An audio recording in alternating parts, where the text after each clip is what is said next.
la diversité de ceux qui effectivement auraient quelque chose à dire, que ce soit par rapport à l'amélioration de l'accès aux services, que ce soit par rapport au débat public ou autre. Monsieur, dans ce cas-là, on appelle acteur que la personne, ou bien que les gens qui ont des moyens et qui peuvent participer un peu évoluer. Voilà. Les gens qui n'ont pas de moyens ne vont pas être acteurs dans la société. De fait, ils ne pèsent pas. De fait, si vous n'avez pas de moyens, pour produire du changement social, pour changer la société, pour l'améliorer, il faut être en capacité d'intervenir sur celle-ci. Et autrement qu'en étant une personne biologique qui naît, qui mange et qui fait vivre sa famille, quoi. Donc, le fait d'être acteur, c'est effectivement le fait de pouvoir développer une stratégie par rapport au développement de son territoire, par rapport à la relation qu'on a avec l'autorité publique, locale, nationale, internationale, etc. Et pour ça, effectivement, tout le monde n'est pas en capacité de le faire, soit parce qu'il n'en a pas les moyens, soit parce qu'il n'en a pas l'intérêt. Ce qui fait que sur un territoire donné, mais comme dans un groupe d'étudiants d'ailleurs, tout le monde n'est pas acteur. Je pense que vous vous êtes rendu compte durant la formation, il y a des étudiants qui viennent là uniquement pour incorporer des connaissances, mais pas pour être acteurs de leur formation. Ce qu'ils attendent, c'est le bout de papier, c'est le diplôme, point barre. Et si on a besoin d'être acteur et on est contre, qu'est-ce qu'on doit faire? Si on a besoin d'être acteur, on est pas. Dans la volonté d'être acteur. C'est une des vraies difficultés, c'est-à-dire que dans la... Oui. S'il vous plaît, est-ce que, après, bien sûr, ce que vous avez dit, est-ce que, si j'ai bien compris, vous réduisez en quelque sorte le rôle d'acteur en personnes qui ont les moyens de contribuer au développement. C'est-à-dire une personne qui est pauvre, elle n'a pas en fait, ni la possibilité, ni le droit d'y participer. Quand on regarde, c'est pas qu'elle n'a pas le droit, c'est que matériellement, il est inapte. La valeur ajoutée. C'est pas qu'elle est inapte, mais c'est que elle n'est pas en capacité, elle est exclue, oui. Elle est exclue. S'il avait les moyens, donc il va créer quand même une certaine dynamique de changement. Elle va être capable de créer donc l'inclusion dans la société. Et le cas, ce n'est pas le cas. Vous voyez, par exemple, quand on regarde un petit peu ce qui se passe au niveau des enceintes internationales, au niveau des grands débats internationaux, les représentants, entre guillemets, de la société civile sont toujours les mêmes. Alors, je ne connais pas ici évidemment au Maroc, mais je vois en Afrique de l'Ouest, les personnes qui parlent au nom de la société civile sont toujours les mêmes personnes, ou en Afrique centrale également. Pourquoi? Parce qu'effectivement, il y a dans ces groupes défavorisés des personnes qui ont reçu un appui,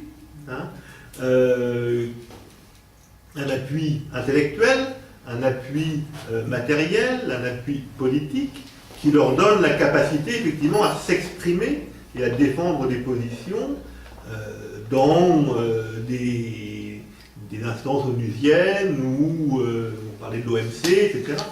Donc ces personnes-là effectivement sont après régulièrement invitées et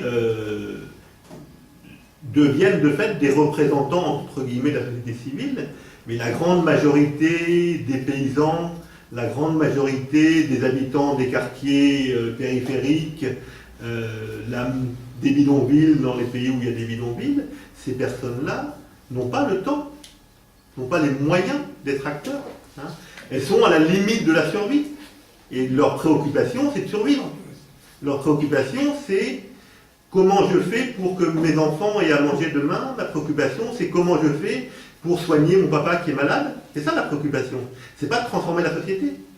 Parce que... Comment peut-on agir pour rendre la société plus capable d'agir dans le changement ou bien dans le développement social? Alors, c'est ce que... Pardon, Oui. Si vous me permettez, Oui.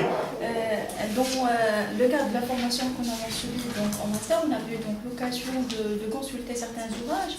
Et c'est surtout dans l'idée de Jean Rawls quand il parle de donner donc la possibilité à toute personne de bénéficier de ces produits publics pour qu'ils puissent être acteurs dans la société, à savoir la santé, l'éducation et bien sûr d'autres services sociaux. Oui. Je vais revenir sur l'idée de la collègue, c'est plus on n'a pas les moyens, plus ça devient, je dirais, difficile d'être acteur. Pas impossible, mais c'est difficile. Et c'est pourquoi, parce qu'on a parlé de moyens, on a parlé, parmi ces moyens, il y a le réseautage, il y a l'organisation. Donc c'est pourquoi les vulnérables, les démunis, les pauvres, plus ils sont organisés, plus ils peuvent devenir, passer d'une phase de subir à une autre phase d'être acteur. Je prends l'exemple, vous avez mentionné le Brésil, je prends l'exemple du Brésil, les agriculteurs sans terre, avant d'être organisés, ils n'étaient pas acteurs, ils subissaient. Mais lorsqu'ils se sont organisés dans une forme d'organisation d'agriculteurs sans terre, maintenant ils deviennent plus acteurs. Donc parfois le rôle d'un acteur, c'est d'aider d'autres populations à s'organiser pour devenir acteurs de développement. On rejoint l'idée de la conscientisation et la mobilisation. Pour Si vous me l'inclusion. permettez, je l'ai bien mentionné dans ma thèse gouvernance locale et lutte urbaine à travers la commune urbaine de Rabat. Alors, dans des quartiers très pauvres, vulnérables, marginalisés, on trouve des associations de quartiers. Même en France, c'était le cas en France, et on l'a dicté au Maroc, par des quartiers très pauvres, ils ont créé des associations pour contribuer, pour s'aider, pour le soutien. Je trouve que c'est très bénéfique, surtout pour lutter contre l'analphabétisme, la pauvreté. Alors attention, justement, c'est pas la conscientisation qui est suffisante. La question, c'est une question de moyens. C'est des ressources. Donc, alors, il est possible, en s'organisant entre personnes en situation de pauvreté ou d'exclusion, de pouvoir mettre en place les mécanismes qui permettent d'avoir un minimum de ressources. Donc la première, c'est le temps. Hein. Je disais, question très bête, dans les foyers monoparentaux, la question c'est comment je garde les enfants. Hein. Donc là, c'est pas une question d'être conscientisé pour participer. La question c'est qu'est-ce que je fais si je dois aller à une réunion avec mes enfants en bas âge. Donc, soit je les emmène à la réunion, c'est possible quand c'est des tout petits. Quand ils ont 4 ou 5 ans, c'est déjà plus difficile si on veut que la réunion se passe dans le calme, mais s'ils sont 3 ou 4 ou 5 ou 6, ça devient très compliqué. Hein. Donc, la question c'est, est-ce qu'on peut mettre en place des systèmes de garde, hein. Ça c'est un. Deux, je ne peux participer que si j'ai un minimum d'informations. Hein. Si je participe sur une restructuration de quartier ou une opération d'urbanisme, hein, avec des changements du système de transport et autres, si je n'ai pas accès à l'information, ma participation sera nulle et non avenue. Donc, qui me donne accès à l'information? Qui me donne... Voilà. Hein, donc, si on ne fait que conscientiser, le risque que l'on voit dans certains cas, c'est que on frustre les gens, parce qu'on ne leur donne pas les moyens d'exercer leur citoyenneté. C'est pour cette raison qu'il faut y avoir des réseaux sociaux pour y avoir une force de pression. Alors, et puis après vous donnerez la parole. Donc il y a la question effectivement des réseaux sociaux. La question aussi, c'est que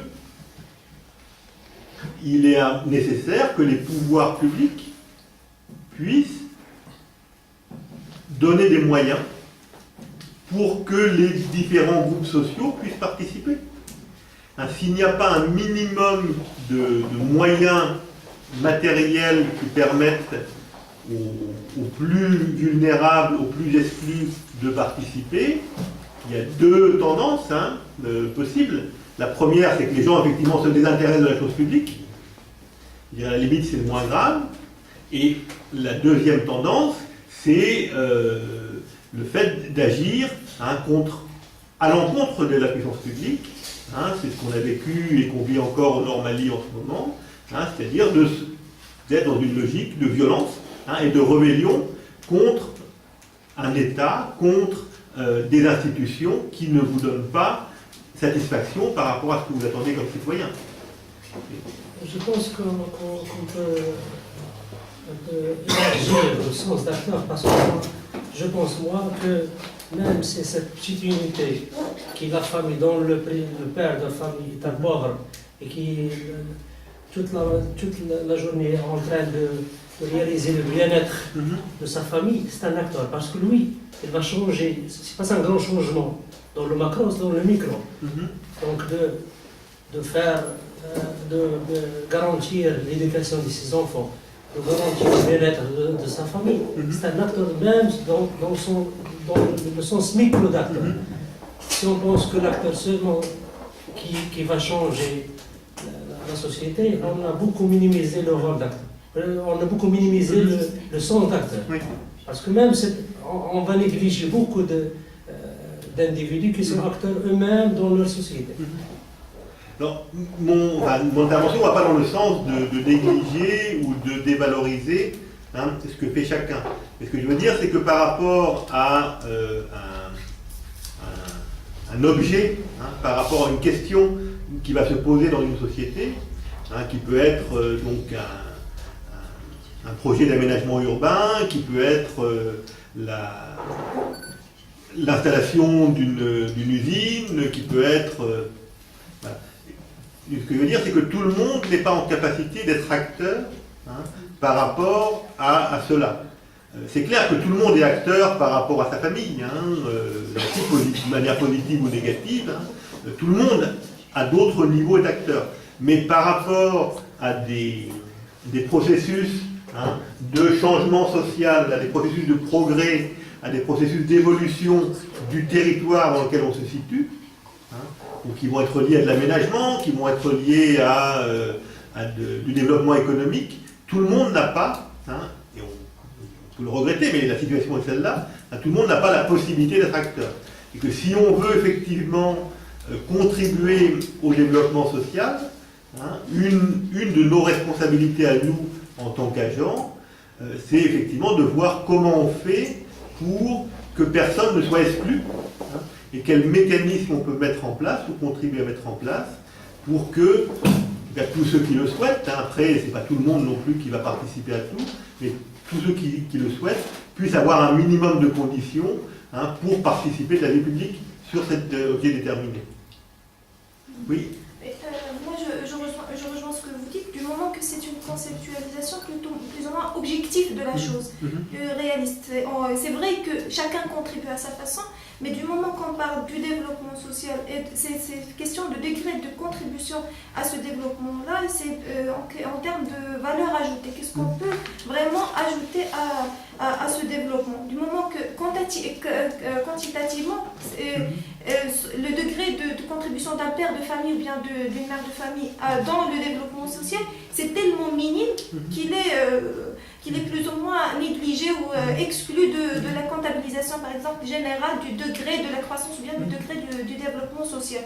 Mais du moment qu'on a une action ou bien une activité plus ou moins qui aide d'une manière plus les autres, qui contribue plus au développement social, c'est en ce terme-là qu'on peut dire qu'on est vraiment un acteur social.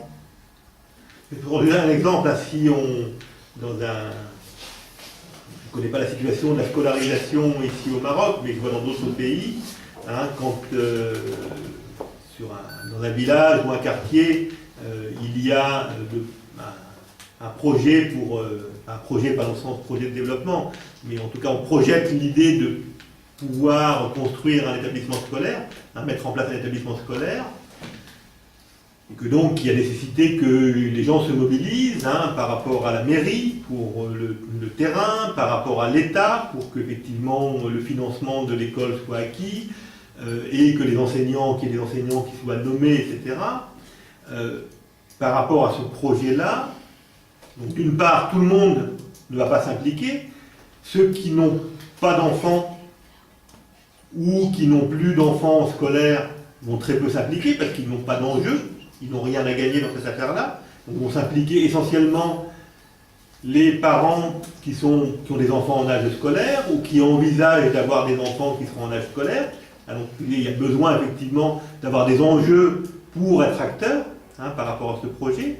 Et deuxième aspect, qui va s'impliquer le plus, c'est ceux effectivement qui ont la capacité d'influencer sur la municipalité, sur le ministère de l'Éducation, sur le député qui est à son tour, etc. Et là, effectivement, ce ne sont pas les plus pauvres. Parce que les plus pauvres, à part le nombre, ils ont peu de moyens, effectivement, d'influencer. Et on s'aperçoit que ce sont les personnes qui ont des réseaux de relations, ce sont les personnes qui ont accès à l'information sur l'évolution de la carte scolaire, que ce sont ces personnes-là qui, effectivement, vont vraiment être acteurs pour que cet établissement scolaire puisse se mettre en place et que le ministère de l'Éducation mette le personnel dont il y a besoin.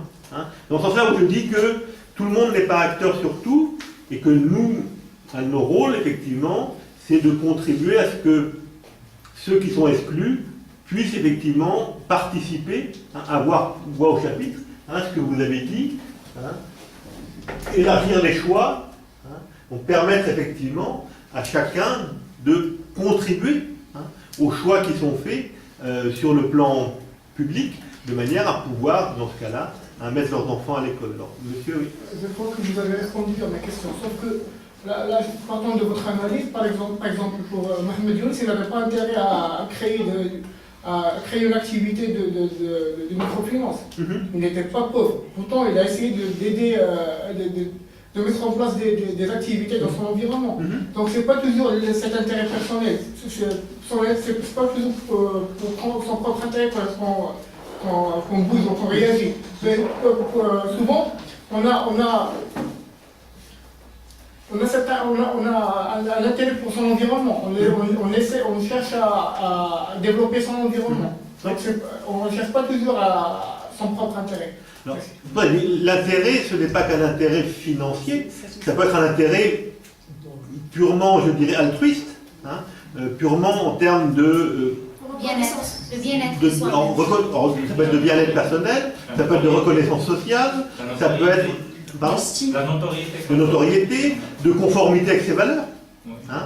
Voilà, l'intérêt n'est pas qu'un intérêt matériel ou un intérêt individuel, même si majoritairement c'est quand même ce qui motive l'essentiel de l'humanité. Qu'on soit d'accord ou pas, qu'on le regrette ou non, mais c'est quand même ça qui motive l'essentiel de nos actions, c'est l'intérêt matériel. Mais il y a un intérêt qui est lié au fait d'être, ce que je dis, en capacité de se regarder dans la glace le matin sans honte de la personne qu'on voit en face de soi, du reflet qui vous est donné par la glace. Ça, c'est une réalité. Mais quand vous voyez aujourd'hui, je pense que c'est aussi vrai au Maroc, d'après ce que je lis dans la presse, qu'en France, d'après ce que je lis dans la presse aussi, quand on voit la différence entre les grandes déclarations de certains de nos responsables politiques et leurs pratiques personnelles, on s'aperçoit que l'intérêt altruiste souvent cache un intérêt qui est très matériel. Oui. Mais je pense que les gens qui font les changements, un changement négatif, c'est aussi des acteurs. Aussi des acteurs, bien sûr, oui, tout à fait. Oui. Alors, oui. Mais souvent, les intérêts, alors je n'ai rien contre M. Mohamed Younous, de la Grameen Bank, mais souvent, effectivement, l'intérêt déclaré n'est pas l'intérêt réel. Et il y a effectivement des intérêts, des enjeux cachés. Et là aussi, c'est notre métier de savoir identifier ces enjeux cachés. Même si, je répète, il y a un certain nombre de personnes dans la société qui sont des gens qui ont de la morale, heureusement d'ailleurs, sinon on aurait du mal à continuer à vivre en société. Oui. Je réponds, monsieur. On trouve que dans les partis politiques, c'est l'intérêt particulier au lieu de l'intérêt général. C'est pour ça la majorité des citoyens ne votent plus. On le remarque au Maroc qu'ailleurs. Alors, revenons à nos moutons, je reviens à mon idée pour renforcer pour défendre mon point de vue. Alors, les associations de quartier, j'ai des exemples concrets. Par exemple, quartier Mellah et Sidi Moussa à Salé. On trouve des quartiers pauvres, marginalisés.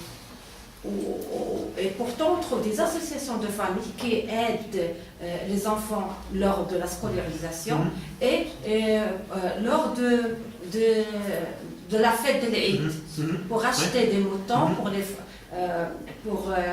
les femmes pauvres, divorcées et veuves. Les aider. Alors, il y a une contribution, une solidarité entre ces gens-là. Bien sûr, oui. Juste une idée par rapport au rôle de l'État pour le développement social en général. C'est très bien que l'État est un acteur de développement à côté des ONG et du secteur privé en général. Donc, pour renforcer le rôle de l'acteur, l'État doit quand même mettre en place les moyens comme l'éducation, la santé, le logement.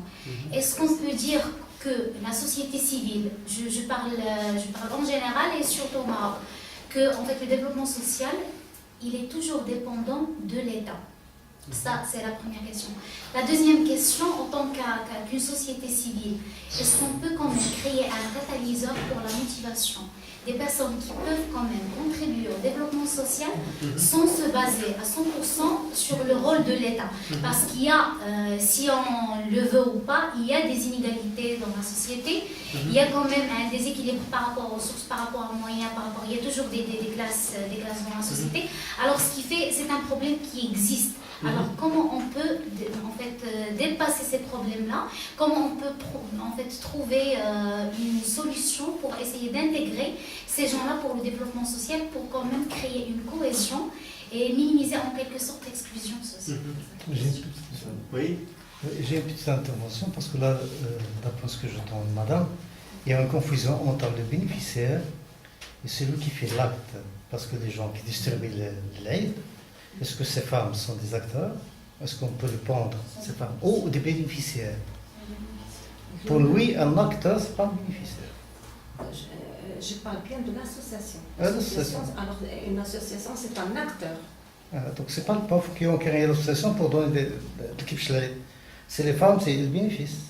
Ce sont des bénéficiaires. Mais pour l'association, je parle bien de l'association. L'association, les membres de l'association, ce sont des acteurs qui aident le quartier. Ce ne sont pas des pauvres. Alors on va essayer de pas faire de dialogue, sinon... Je parle de l'association de quartier. Alors, il y a des dons. On va revenir là-dessus. Donc, oui, vous deux, puis après on va... Je reviens, c'est-à-dire on avait dit, pour être acteur, au moins, il doit y avoir un objet, un intérêt aux motivations et des moyens. Donc c'est déjà ça, c'est très important à retenir. Lorsqu'on parle d'intérêt et motivation, ce n'est pas toujours des motivations pécuniaires, mais bien sûr il y a pas mal de... par rapport à la question bien de débat que la collègue vient d'ouvrir, pour l'État, pour moi il y a deux visions. Ou bien parler d'un État partenaire avec la société civile, ou bien parfois parler de société civile comme étant un contrepoids.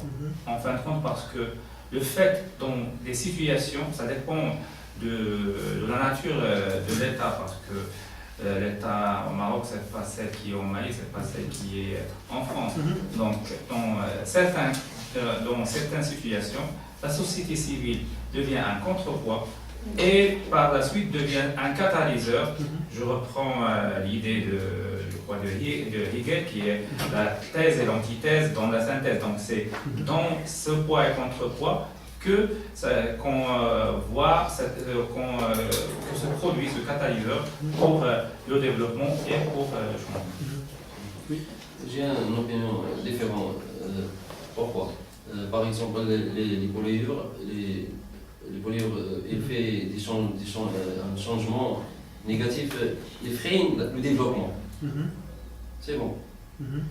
Alors, les gens sont des acteurs. Alors, éclaircir peut-être, mon oui. idée. Les associations de quartier, ils luttent pour la pauvreté, contre la drogue, l'insécurité, plusieurs thèmes. Ils abordent plusieurs thèmes, plusieurs points. Donc, ils sont très bénéfiques ou contribuent à un changement réel. J'ai pris plusieurs cas du pays de la France, des quartiers, des associations de quartiers de France. Alors, peut-être. J'ai fait une étude comparative. Alors, juste un point avant, puis on continuera le débat après. Donc, il y a un lien qui est direct entre la question autour des acteurs et cet autre gros mot qui est la question de la gouvernance. Et donc, qui va un peu en réponse à la question que vous posez. C'est-à-dire que sur un territoire, que le territoire soit local ou national, voire sous-régional ou voire plus grand, aujourd'hui, on a un ensemble d'acteurs qui ont des responsabilités ou prennent des responsabilités. C'est clair que l'État est présent. L'État a un rôle à jouer, et l'État est un acteur central. Que ça nous plaise ou ça ne nous plaise pas, c'est une autre affaire. Mais l'État est là, en particulier dans votre pays, qui est un pays qui est assez fortement administré par rapport à d'autres, où l'État est très présent. L'État est un acteur central. Deuxième, donc ça c'est premier niveau. Deuxième niveau, c'est que l'État, depuis quelques années, dans la plupart des pays, s'est orienté vers la décentralisation. Donc, les collectivités territoriales sont également présentes sur les territoires, avec plus ou moins de poids, plus ou moins de force, mais elles jouent aussi un rôle au nom de l'État, puisqu'elles ont leur légitimité de la part de l'État, qui peut leur donner ou leur reprendre, confère le projet de régionalisation avancée, qui devrait modifier le nombre de régions dans le pays. Et ensuite, troisième niveau, on a effectivement sur le territoire un ensemble d'acteurs associatifs, pour ne pas utiliser le terme société civile qui est un peu un gros mot et qui des acteurs associatifs. On a des acteurs économiques, entreprises, etc. On a les acteurs religieux, qui, même dans notre pays à nous, où la laïcité est mise comme en haut, ces acteurs religieux sont présents et jouent un rôle qui est extrêmement important.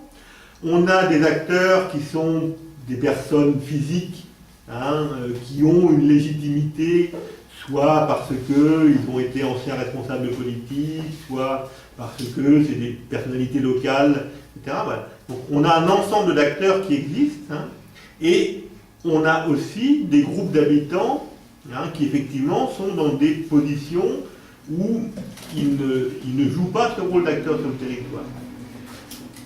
La gouvernance, c'est bien effectivement de voir comment, à l'initiative des acteurs publics, qui sont ceux en qui, je dirais, nous confions par le vote la responsabilité de nous représenter. Donc comment on peut, à l'initiative des acteurs publics, organiser, réguler les liens entre les différents groupes qui sont sur le territoire, en impliquant les différents acteurs et en faisant que, par rapport à ce qui les concerne, le moins possible de groupes soient oubliés. Parce que c'est clair que si on n'arrive pas à mettre en place, alors, ce que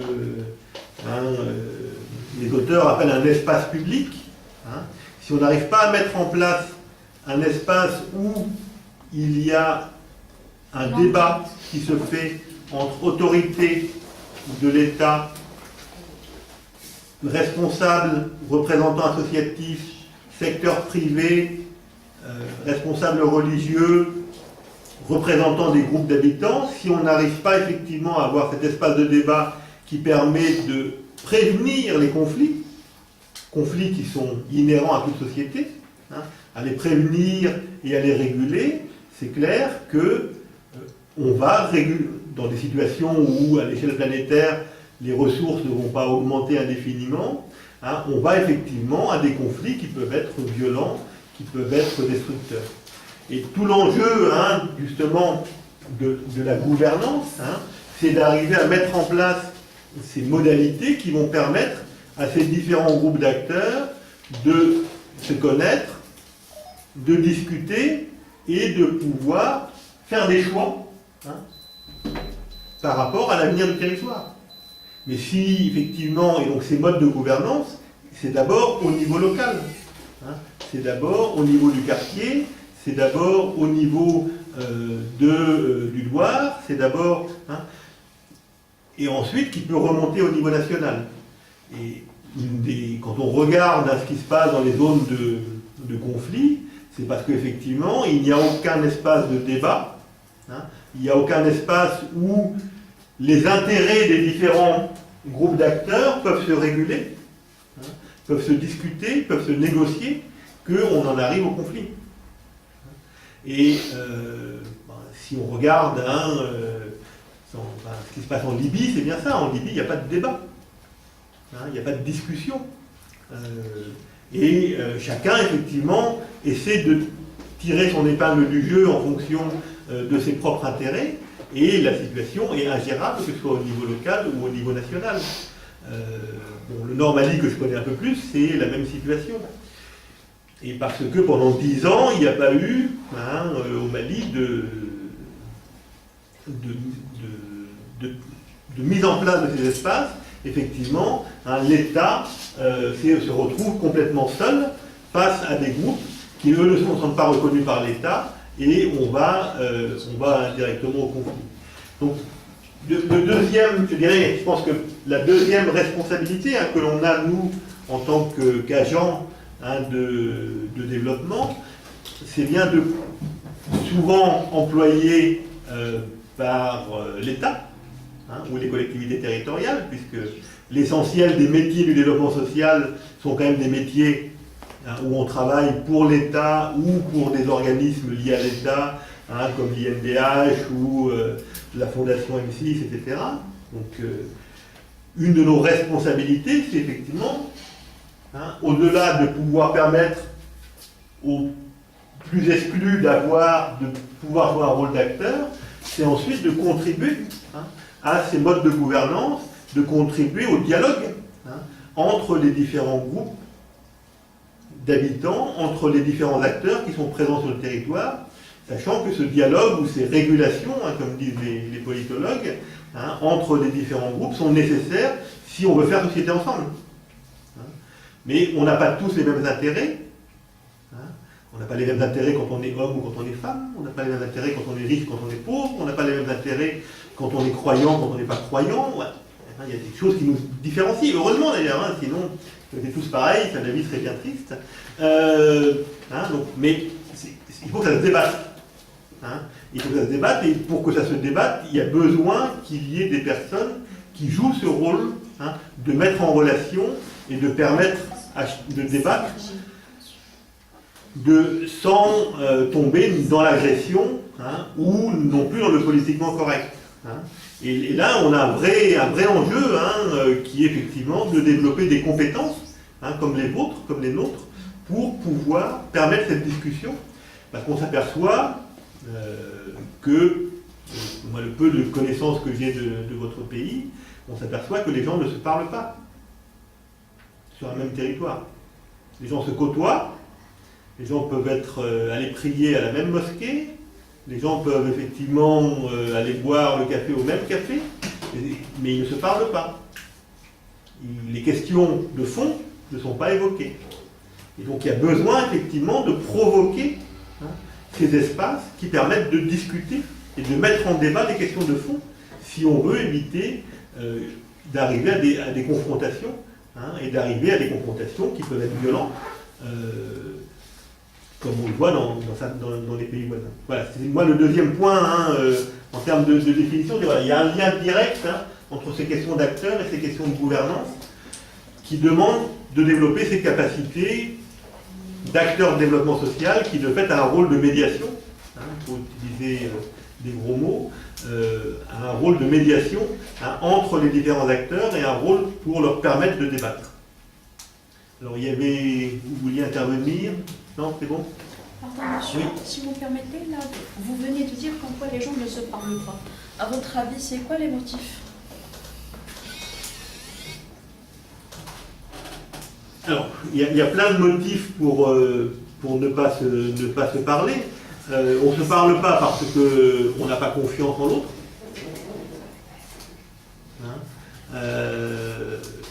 Et donc, à partir du moment où on n'a pas confiance, on préfère ne rien se dire ou se dire des banalités plutôt que de discuter des questions de fond.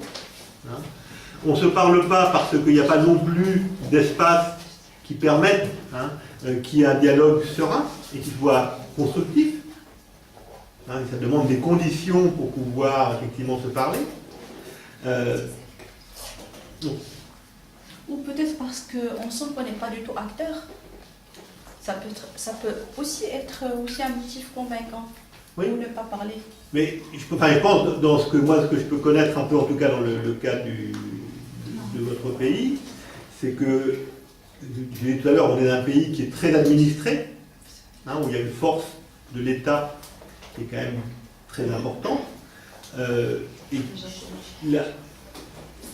passer d'une logique qui est une logique descendante, où on attend effectivement ce qui vient des instructions de l'État, à une logique qui, sans être totalement horizontale, est plus horizontale, où on a la capacité de mettre les choses en débat, et même si on admet que, effectivement, in fine, c'est l'État qui décide, parce que constitutionnellement, c'est à lui qu'on a confié le rôle de nous représenter, mais c'est pas parce qu'il décide qu'on ne peut pas dialoguer.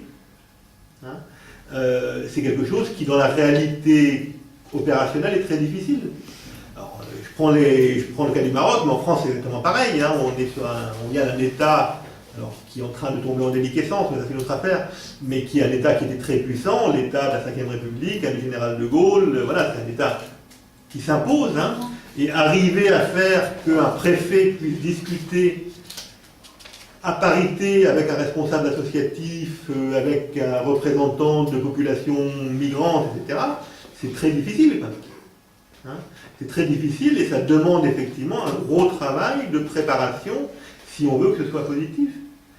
D'une part parce que le préfet a l'impression que c'est de lui quitter du pouvoir si on le met en dialogue, et d'autre part parce que les représentants de groupes de citoyens ont l'impression que s'ils vont discuter avec le préfet, ils sortiront perdants. Donc ils préfèrent ne pas discuter. On est dans des logiques qui sont des logiques vraiment très... centrales et verticales. Oui. Mais qui évoluent, mais qui évoluent parce qu'on s'applique, parce que des gens comme nous... Parce que la nature du système, ça le dicte. Oui. Alors, je crois que les gens ne dialoguent pas ou ne communiquent pas chaque fois qu'ils ne voient pas d'intérêt. Donc plus qu'il n'y a pas d'intérêt, plus donc parlons de la chose publique, plus c'est-à-dire le citoyen ne voit pas que à travers ses idées, à travers sa participation et contribuer au changement, plus il ne participe pas. Dans une localité, dans un groupement c'est-à-dire citoyen, plus on voit un intérêt de dialoguer, plus on participe, plus il n'y a pas cet intérêt. Plus oui, c'est peut-être aussi parce que ces gens-là ne portent pas un regard critique sur la réalité sociale. Et ça rejoint un peu ce que vous avez dit tout à l'heure, c'est que quand on est pauvre, on est tellement préoccupé par le travail quotidien qu'on ne regarde pas, et plus on monte dans les sphères sociales, plus on porte ce regard critique, et plus il y a plus de débats et on veut changer les choses. Ok. Alors, ça renvoie à un troisième point qui est celui de la question des inégalités. Et qui est de dire, quand on regarde les inégalités, on a tendance généralement à ne voir les inégalités qu'en termes d'inégalités de revenus, de richesse, en termes d'inégalité. Pardon ? De chance. Voilà, alors, ça c'est le. Il y a l'inégalité dans les richesses, l'inégalité dans l'accès aux services sociaux. Et après, en réalité, ces inégalités-là, elles viennent d'inégalités, en termes de chance, ou là aussi ce que les économistes appellent les capacités. L'accès à l'information, l'accès à la formation, et de fait, derrière ça, les inégalités d'accès au pouvoir. Parce que ce qui fonde fondamentalement, ce qui fonde les inégalités, c'est qui a le pouvoir de décider et d'opérationnaliser ses décisions. Et encore une fois, plus on est pauvre, moins on a d'accès au pouvoir. Donc, et c'est pas parce qu'on est pauvre qu'on a moins d'accès au pouvoir, c'est parce qu'on a moins d'accès au pouvoir qu'on est pauvre. Parce que si je n'ai pas accès au pouvoir, ça veut dire que je n'ai pas accès au capital, ça veut dire que je n'ai pas accès à la formation, ça veut dire que je n'ai pas accès à l'information, et effectivement j'aurai moins d'accès aux services, et j'aurai moins d'accès aux revenus. Donc le fondement de la pauvreté, c'est bien un fondement qui est lié à la répartition du pouvoir entre les différents groupes sociaux, et donc à la capacité d'être acteur ou non, et à participer à la gouvernance. Et donc les choses se tiennent, on est bien sur des choses qui sont éminemment d'ordre politique, et qu'on voit bien dans la société, à travers les inégalités hommes-femmes, à travers les inégalités entre des personnes qui vont résider en zone rurale et les personnes qui vont résider en zone urbaine, etc., etc. Donc, un de nos rôles, à nous, là aussi, en tant qu'acteurs de développement social, c'est bien de dire on peut effectivement, et c'est pas inutile, améliorer les conditions de vie des habitants, mais la charité, on peut la faire tous les vendredis, durant toute la vie, et durant toute la vie des enfants de ses enfants de ses enfants. Ça ne changera pas le monde. Parce que la question de fond, c'est effectivement une question qui est politique, et qui est le fait que chacun puisse accéder à une parcelle de pouvoir, et en accédant à une parcelle de pouvoir, être reconnu socialement, étant reconnu socialement, améliorer sa propre situation et améliorer la situation de la société. Et là, notre rôle à nous, en tant qu'acteurs de développement social, c'est bien de contribuer à ce que les cartes du pouvoir soient rebattues et que nous-mêmes, par notre action, on puisse effectivement permettre aux personnes avec qui on travaille, aux personnes pour qui on travaille, aux bénéficiaires de notre action, pour reprendre le terme de monsieur, de justement ne plus être seulement bénéficiaires, mais de devenir des acteurs. Et c'est ça, lutter contre la pauvreté et les inégalités, c'est pas uniquement de fournir des bons alimentaires ou des primes comme au Brésil quand on envoie ses enfants à l'école, etc. Ça ne résout pas le problème. Ou le revenu minimum d'insertion, qui est devenu maintenant le revenu, le RSA en France, ça ne résout pas le problème. Les filets de lutte contre la pauvreté ne permettent pas de lutter contre les causes de la pauvreté. C'est utile parce que ça évite aux plus pauvres d'être dans des situations, je dirais, infra-humaines, et de perdre toute dignité, mais ça ne résout pas le problème. Ça ne fait que masquer les symptômes. Oui ? À mon sens, ce qu'on peut déduire de ce que vous venez de dire tout à l'heure, je pense que le mot-clé du fait de l'accès à l'action sociale, c'est le mot gouvernance. Parce que la gouvernance, ça reflète la transparence, la reddition des comptes, le fait d'être ouvert pour toutes les couches sociales. Excusez-moi, quand on parle surtout de gouvernance démocratique, Parce que vraiment, le mot gouvernance a plusieurs. Oui.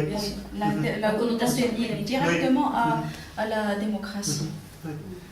Mais La territorialisation. voilà. L'idée de la gouvernance, ça, c'est bien derrière cette idée, l'existence de ce terme, hein, c'est bien cette notion d'espace public hein, de Habermas, où l'idée c'est de dire comment, je veux dire, sur un territoire, d'arriver à faire que les différentes catégories d'acteurs soient en situation de dialogue. Hein. Qui dit dialogue veut dire effectivement information, hein, ce que lui appelle publicité, hein, donc de rendre public ce que chacun fait, donc la transparence, hein, de débat, hein, et après de capacité de prise de décision. C'est-à-dire que tout le monde ne peut pas décider sur tout non plus. Hein. Donc, ça veut dire qu'on reconnaît qu'il y a des règles du jeu, et que ces règles du jeu elles reconnaissent des espaces légitimes de prise de décision, qui, dans la plupart de nos États, ces espaces légitimes de prise de décision, ce sont les pouvoirs publics qui en ont la capacité. Hein, parce que c'est eux que l'on charge d'agir au nom du bien commun. Alors que les associations agissent au nom d'un bien collectif, hein, qui répond à tel ou tel groupe d'habitants, mais qui ne répond pas obligatoirement au bien commun de l'ensemble des habitants du territoire. Il y a des associations qui vont lutter pour le droit des femmes, des associations qui vont lutter pour le droit des enfants, il y a mais chacun de ces droits existe, mais après il y a un arbitrage qui est à faire, des priorités qui sont à donner, et ça, a priori, dans nos sociétés, ce sont les pouvoirs publics hein, qui ont cette légitimité-là. Ou alors, il faut changer de constitution, il faut changer d'organisation de l'État, hein, si on n'est pas d'accord avec ça. Mais régulièrement, on vote pour les constitutions, ça veut dire qu'on reconnaît effectivement que ces constitutions sont valables. Voilà quelques petits éléments, peut-être pas vous prendre plus de temps. Merci pour votre contribution et votre participation active. Et j'espère donc que cette formation sera utile et surtout qu'elle permettra à chacun justement d'être acteur de changement et d'être acteur de changement dans l'intérêt collectif, dans l'intérêt général et pas uniquement au nom d'intérêts particuliers. Voilà. Hein, que l'on soit en lien avec les entreprises, hein, où effectivement il y a un gros travail à faire et, en termes de responsabilité sociale des entreprises, que l'on soit en lien avec la société civile ou avec l'État. Est-ce qu'on peut avoir un support de ce Alors je vais essayer de vous envoyer des supports que l'on a sur le sujet. Merci. Merci à vous.